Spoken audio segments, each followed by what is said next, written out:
Les chéris, on va rentrer dans le top 5 des meilleures blagues de la grosse rigolade. Alors, en numéro 5, eh bien, c'est mon Philippe Lelouch qui est numéro 5 avec son histoire d'usine à beurre. Regardez.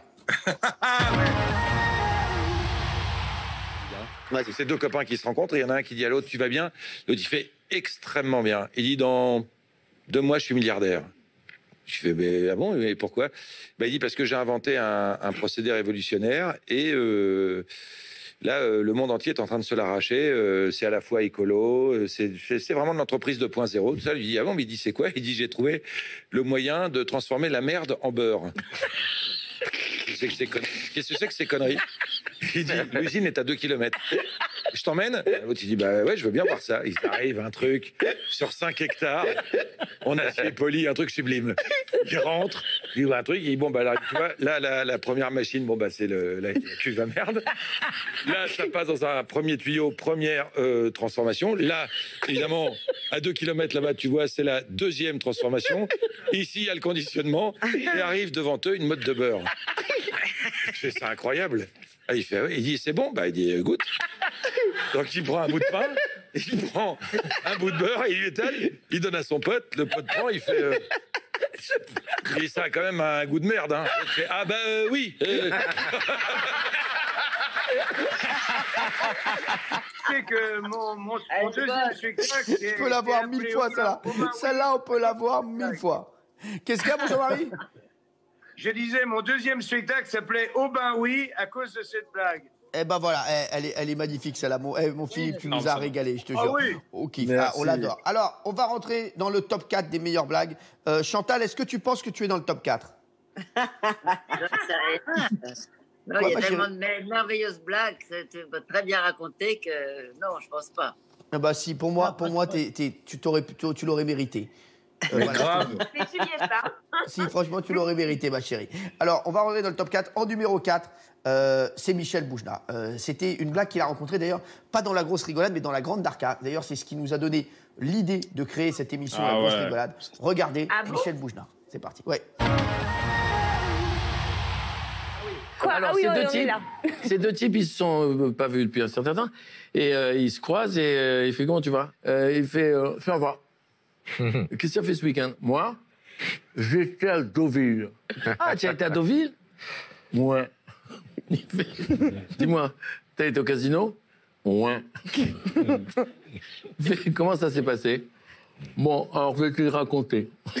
Moi, je voulais au casino, mais ma femme, elle ne voulait pas. Alors elle m'a pris tout l'argent, elle m'a laissé 10 francs.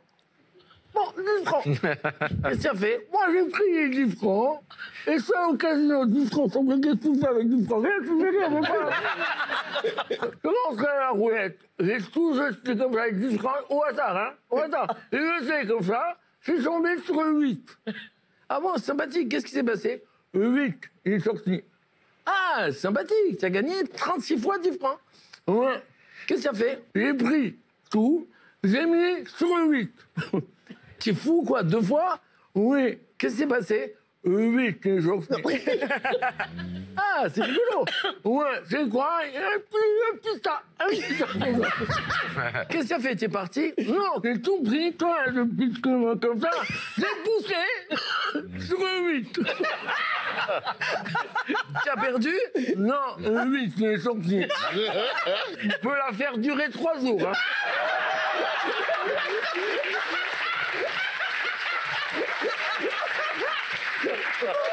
À la fin, dans 1 heure, je me supplie de raconter la fin.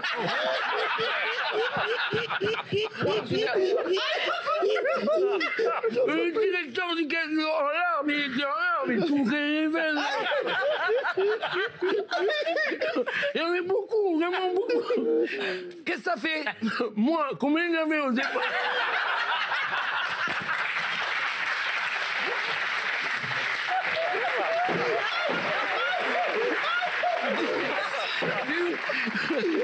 Quand tu as tout remis sur le 8, non! Il y a un type qui est arrivé avec un crayon, un papier. Il m'a fait, monsieur, le 8, il peut plus sortir. J'ai tout mis sur le cadre. Qu'est-ce qui s'est passé? Le 8, il est... Il fait putain de merde. Moi, le type, là, le spécialiste avec le papier, j'aurais mangé les couilles. Il fait, d'après quoi, je dis quoi, là?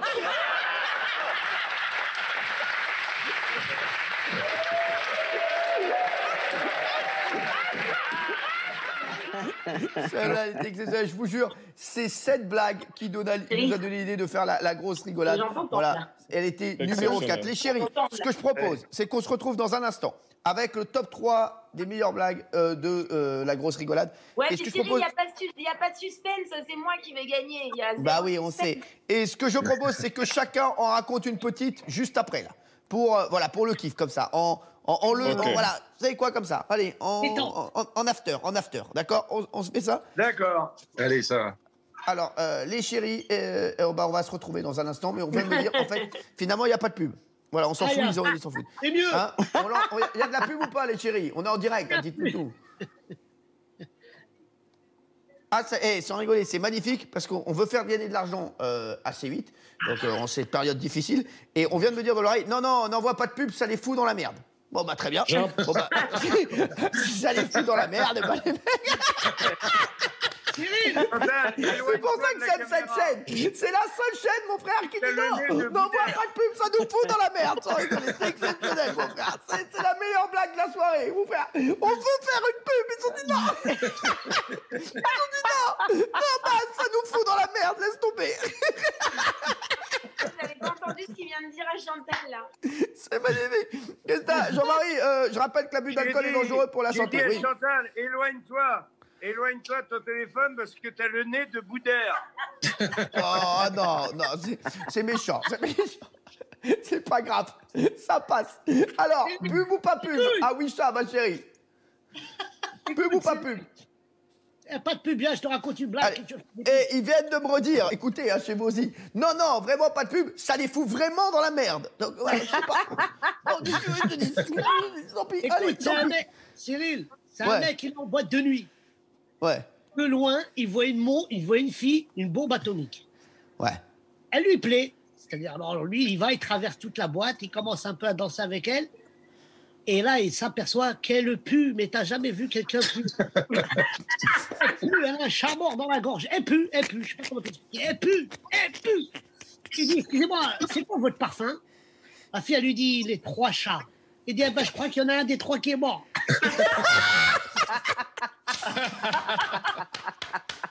Magnifique, ça arrive, magnifique. Allez, bah justement, Boudère, c'est toi le numéro 3. T'es numéro 3 avec la blague de la confiture. Regardez. Ah, T'es numéro 3.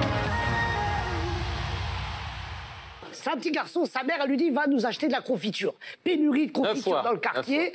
Il y va, il rentre chez l'épicier, il dit, écoute, maman, elle t'a dit, donne-lui de la confiture. Il dit, ça tombe bien, j'ai une confiture qui vient d'arriver des États-Unis. Le petit, il prend la confiture, il l'achète, il rentre chez lui, mais sur le chemin, il dit, ah, les États-Unis, il faut que je goûte. Alors, il ouvre le truc, il la goûte, il fait, allez.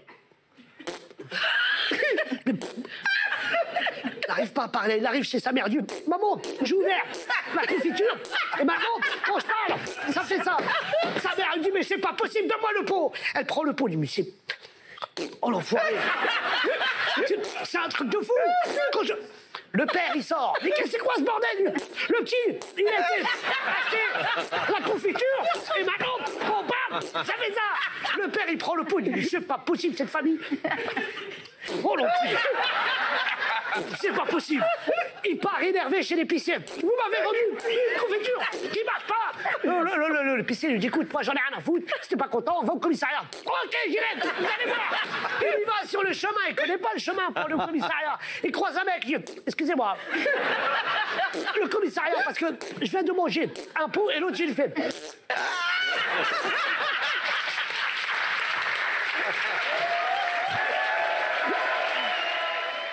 Sacré Boudère. J'espère qu'on vous change les idées ce soir. C'est vrai qu'ils êtes tous en confinement. J'espère qu'on vous change les idées. Tiens, il y a ma chérie que j'aime beaucoup, Daniela Lombroso, qui nous a envoyé un petit tweet. Regardez, qui vient de nous dire ça fait tellement de bien en ce moment cette émission. Bah merci Daniela, on te fait de gros bisous à Daniela Lombroso. Voilà, je l'embrasse fort Daniela. Salut, Daniela. Et c'est vrai qu'on est plein à se dire, voilà, là, ce soir, ça nous fait du bien de rire ensemble. Là, pour l'instant, je vous dire, j'ai oublié toutes les rasseras du confinement et ça tout, fait là, du pendant bien, l'émission. Ça fait du bien. En tout cas, merci d'être avec nous. Et vous avez vu, la chaîne C8, c'est pour ça qu'on les aime aussi. Ils refusent même de la pub, donc bravo à eux. Et bravo. Non, mais franchement, bravo. Parce que c'est un état d'esprit, cette chaîne, et c'est pour ça que je les kiffe. Non, mais, je les kiffe de ouf. On va rentrer dans le top 2 des blagues. Qui va en faire une petite, là? Vas-y, mon Philippe.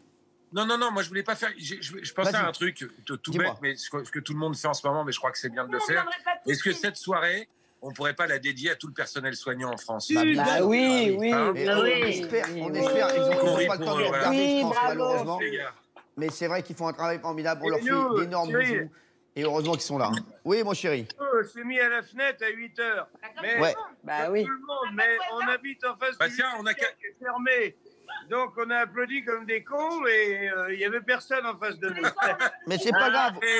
Puisqu'on Vous l'avez est tous fait, c'est là et qu'il y a l'essentiel. plein de monde devant la télé, est-ce qu'on peut pas applaudir tous ensemble maintenant? C'est vrai, bravo, faisons-le, bravo. Bravo. Les chéris, avant, moi j'ai envie de faire une darka parce que c'est vrai qu'on a un plateau magnifique ce soir, mine de rien. Avec Philippe Lelouch, avec Boudère, avec Chantal Latsou, avec Léane Folly, avec Jean-Marie Bigard et Lola. Et c'est vrai qu'il y a plein de gens qui se disent on est dans le top 2 là ce soir. Et il y a plein de gens qui me disent, je vous jure, s'il te plaît Cyril, partez pas de l'antenne, restez encore un peu, s'il vous plaît. Les chéris, est-ce que vous voulez faire une petite blague encore? Parce qu'avant qu'on rentre dans le top 2, bien entendu, est-ce que Chantal, t'en as une petite? Non. Chante une chanson. Non, Chantal. Écoute, Allez, oh la bolaya. Jean-Marie. Oui. Jean-Marie. Vas-y, Jean-Marie, en a une. Vas-y, Jean-Marie. Oui, c'est le mec, il va voir un copain scientifique en Afrique. Et le gars, il dit, écoute, tu vas pas regretter d'être venu. Demain, je t'emmène à la chasse aux gorilles. Le mec, il dit, oui. Il dit, tu sais que les gorilles, nous, on a besoin de les capturer vivants, bien sûr. Puisqu'on fait des expériences avec eux. Alors, il dit, OK. Il dit, alors, on fait quoi? Il dit, voilà, pour aller à la chasse aux gorilles et le capturer vivant, on a besoin de 3 trucs. On a besoin d'un pitbull qui est très, très méchant. On a besoin d'un fusil et d'une paire de menottes. Il dit, OK. Ils arrivent vers un arbre et le mec, il lui dit, tu vois, dans cet arbre, il y a un gorille. Alors, il dit, moi, je vais monter dans l'arbre. Hein. Je vais secouer la branche où est le gorille. Le gorille, il va tomber par terre. À ce moment-là, tu n'as rien besoin de dire au chien. Le pitbull, il va foncer dessus et il va lui mordre les couilles. Tu vois? Et à ce moment-là, le gorille, il va faire ouïe, en se tenant les parties. Et toi, tu arrives et clac, tu lui mets les menottes. Ah, le mec, il dit, ouais, c'est astucieux.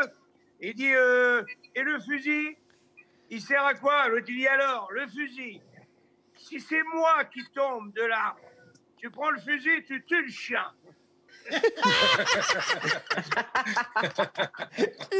Bravo, mon Jean-Marie. Justement, mon Jean-Marie, t'es arrivé en 2e position. Jean-Marie Bigard, avec ça, t'en as eu tellement, hein, Jean-Marie, on a eu du mal. Voilà, ils ont eu du mal à te classer, c'est la régie.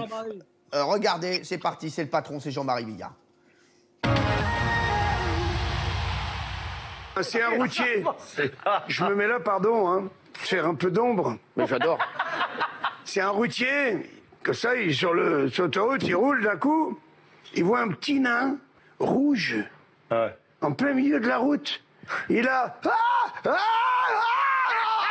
Le routier...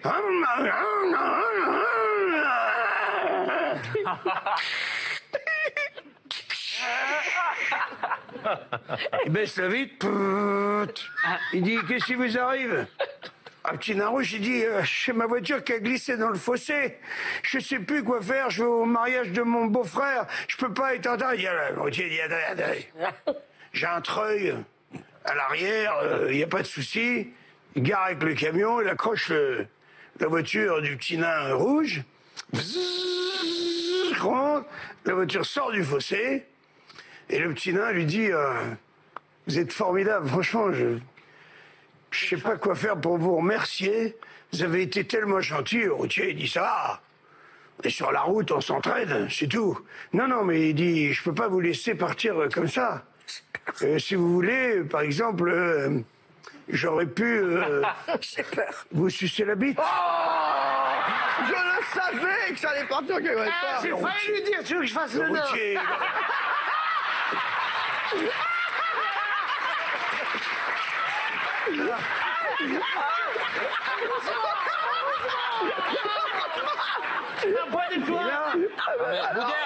Voyez-vous entre vous. Et là, le routier, il dit non, mais il dit ça va pas, non? Je dis d'où vous sortez? Il dit ça, et il laisse pas le temps au routier de réfléchir. Plac! Le routier contre le camion, il déboutonne très vite la braguette, tac, il lui attrape la bite, mais il le sauce vachement bien. Et le petit nain, rouge, il remonte dans sa bagnole, il se barre. Le routier. Il est un petit peu. Il a la tête qui tourne, tu vois. Qui a vu un nain rouge. Il remonte dans son camion.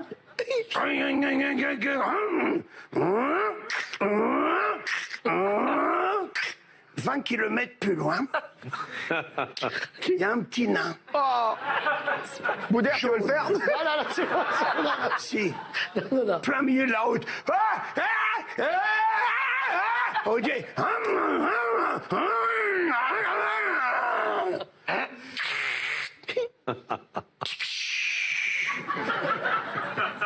Descend la vitre. Il dit, qu'est-ce qui vous arrive? Ah ben, il dit, j'ai ma voiture qui démarre plus. Je suis à l'enterrement de ma grand-mère, je peux pas louper la cérémonie, c'est dans 1 heure. Je lui ai dit, j'ai jeté un coup d'œil. Il ouvre le capot. Bah, il dit, oui, c'est la courroie qui est pétée, c'est pour ça. L'alternateur, il recharge plus, il dit, j'ai toujours un bout de ficelle. Il met un bout de ficelle, tac, il l'attache. Il dit, essayez pour voir. L'autre, la voiture, elle redémarre. Referme le capot, le petit nain jaune. Oh, il dit, je sais pas comment vous remercier, vraiment. Vous avez été tellement gentil. Il dit, non, ça va, là, je viens de voir un pote à vous, là, formidable, vraiment. C'est bon pour moi, c'est nickel. Il dit, non, mais je me permets d'insister. Je veux dire, par exemple, si vous aviez voulu m'enculer... Oh, c'est pas vrai. J'ai dit, oh, ça va pas, non? Et là, le petit nain jaune, il lui laisse pas le temps de réfléchir au routier, le plaque contre le camion. Il se retourne très vite, il baisse son froc. Il remue très vite comme ça. J'en peux plus de ça. Il remonte dans sa bagnole, il se barre. Le routier... Il regarde autour de lui. Il dit, c'est pour la caméra cachée, c'est quoi ce bordel, quoi? T'as jamais des caméras cachées comme ça, toi? Non, mais faut rigoler. Où? Sur quelle chaîne? On faisait au début. Sur quelle chaîne? Il remonte dans son camion.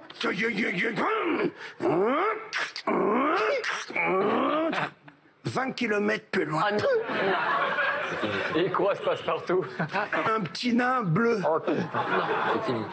Plein milieu de la route.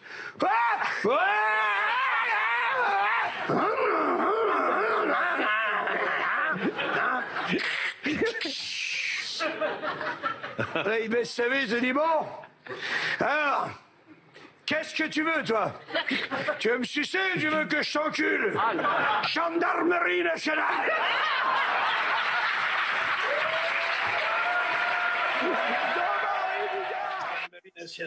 Jean-Marie Bigard, Elle est exceptionnel. formidable. Mais c'est Elle est l'interprétation qui est exceptionnelle. Hein. C'est l'interprétation. Elle est exceptionnelle. Elle est magnifique. Et on a vu Laurent Baffy. Alors, Laurent Baffy, je vous le dis, comme il a créé l'émission un peu avec moi, donc Lolo, on l'a pas mis dans le classement. Et on fera une spéciale Lolo Baffy toute la semaine prochaine. Il y aura des blagues de Laurent Baffy dans ma quotidienne. Voilà, Lolo, que j'embrasse très, très fort. Merci. Bisous, Lolo. Lolo qu'on aime. Mon Jean-Marie, t'es exceptionnel. Ouais. Tu nous régales, mon chéri. Et les chéris, je vous le dis, l'année prochaine, la grosse rigolade, enfin la saison prochaine, va revenir très souvent. Donc j'espère que vous serez avec moi, bien entendu, parce que je vous le dis, bien c'est sûr grâce à... que tu peux compter sur moi. Et c'est grâce à vous tous. Lola. Si. Bah avec Lola, avec plaisir. Et tous là, tous ceux qui êtes là, je voulais vous dire, c'est grâce à vous le succès de cette émission, parce que c'est vous qui faites l'émission. Et je voulais vous remercier ce soir parce que vous êtes formidables. Franchement. Merci à toi. Merci les chéris, vous êtes des amours. Tu as redonné les lettres de noblesse aux blagues. C'est formidable ce que tu as fait. Vous voulez qu'on vous laisse un peu seul tous les deux? Bah, on s'aime. Jean-Marie et moi, on s'aime, on s'est toujours aimé. Je l'ai jamais lâché, Jean-Marie, lui non plus. Il sait très bien, jamais. Jamais, c'est une bombe de mec. Cyril, c'est vrai. Merci. Mais chérie, Merci, Cyril. les amours, on était obligé de mettre numéro 1 celui qui nous a donné l'idée de faire la grosse rigolade, puisque c'est Michel Boujna. On était dans la Grande Darka, et à un moment, on a fini l'émission, et j'ai dit à mes équipes, avec Kakoumbi, qui est le producteur de l'émission, on s'est dit, mais il faut faire une émission qu'avec des blagues. Et cette blague, alors en plus, c'est une blague que tout le monde kiffe, c'est la blague du perroquet, qu'on a tous déjà raconté. Il nous l'a raconté dans la grosse rigolade. C'est la numéro 1. Des blagues sur les perroquets, il y en a plein. C'est le numéro 1 ce soir, c'est Michel Boujna. Regardez, c'est parti. Alors, c'est une femme, c'est son anniversaire. Ouais. Elle veut absolument avoir un perroquet. Absolument. Elle fait tous les perroquetiers du monde, de Paris, de la banlieue, de tout. Elle ne trouve pas de perroquet. Elle est très, très triste. Elle veut s'acheter un perroquet. C'est très important pour elle et tout ça. Et finalement, en rentrant chez elle, elle passe devant un buis horrible, un vieux perroquetier qui vend des vieux perroquets. Et elle dit, bonjour monsieur, je voudrais m'acheter un perroquet, c'est mon anniversaire, c'est très important pour moi. Il fait, j'ai pas de perroquet. Et il fait, mais le perroquet que je vois derrière vous, là, au fond, là, qui a une drôle de tête, il va, ah non madame, pas celui-là. Pas celui-là, je peux pas vous vendre ce perroquet, c'est impossible. Elle lui dit, mais pourquoi? Il dit, parce que madame, ce perroquet est très spécial, il va vous gêner, il va vous poser des problèmes. Croyez-moi, il va vous poser des problèmes. Elle fait, je m'en fous, c'est mon anniversaire, ce perroquet. Il dit, écoutez, je vous préviens, ce perroquet, il a été élevé dans un bordel. Alors, il a un langage assez vert. Elle fait, je m'en fous, je veux un perroquet. Elle rentre chez elle, elle met le perroquet sur son perchoir, elle se change pour aller faire la fête avec des copines, et à peine elle sort, elle est près de la porte, le perroquet fait, eh salope, tu vas faire la fête, hein, tu vas te faire troncher. Hein.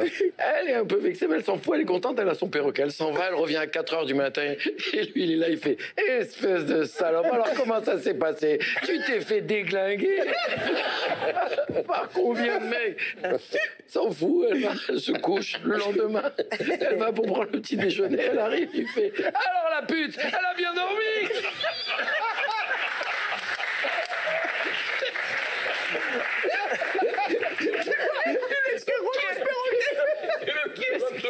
Qu'est-ce qui va te défoncer dans la journée? Je vous la fais assez clair, voyez. Michel a totalement lâché l'accent du perroquet. Oh my God. Et donc je vous la raconte. Plus en perroquet, Michel. Parce qu'on peut y aller très loin. Hein. Vas-y, va très loin. Non. Encore? Non, je peux pas, c'est trop. À la maison, oui. Alors elle rentre le soir. Il fait, tu marches une drôle de manière. Ça a dû faire mal. Et elle n'en peut plus. Elle va voir le perruquetier. Elle fait, bonjour monsieur, le perruquetier. Et effectivement, il y a un problème. Il a quand même un langage. Vous aviez raison. Vous n'auriez pas une solution, une recette pour qu'il se calme un peu? Réfléchis. Écoutez, j'ai une idée. Je ne sais pas si ça va marcher. Voilà, cette bombe de peinture, c'est une bombe à perroquet. Alors, c'est de la peinture noire. Dès qu'il dit un mot mal élevé, vous rentrez et vous le peignez en noir. Elle rentre à la maison, il arrive. Ah non, espèce de pute!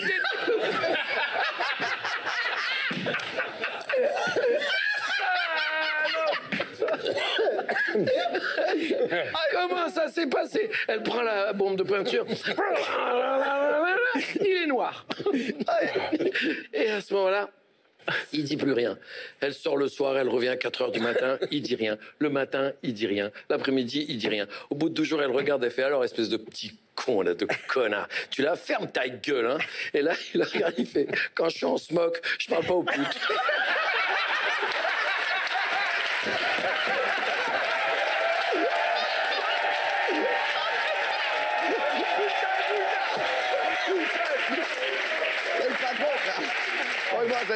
C'est le patron.